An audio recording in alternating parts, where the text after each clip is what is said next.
18তম ওভারের ঘটনা। ব্যাটিং প্রান্তে ছিলেন বাংলাদেশের ব্যাটার জাকের আলী এবং বোলিং প্রান্তে ছিল ক্যারিবীয় বোলার ওবেদ ম্যাকয়। ম্যাকয়ের করা প্রথম বলেই সজোরে হিট করেন জাকের আলী। বল ব্যাটের মাঝখানে লেগে ভেসে যায় আকাশের দিকে এবং সরাসরি 6 হয়ে গ্যালারি পার হয়ে বল গিয়ে পড়ে স্টেডিয়ামের বাহিরে। এর পরপরই আম্পায়ার সিগন্যাল দেন নো বলের, অর্থাৎ কোনো বল না খেলেই 7 রানের দেখা পেয়ে যায় বাংলাদেশ।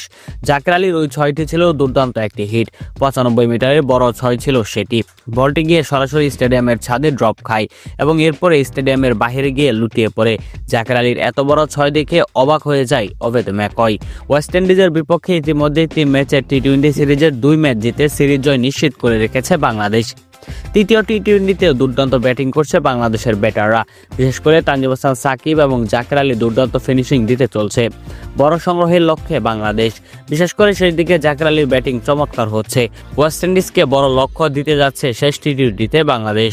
প্রিয় দর্শক, জাকের আলীর এই বিগ সিক্সটি আপনাদের কাছে কেমন লাগলো তা অবশ্যই আমাদেরকে কমেন্ট করে জানান।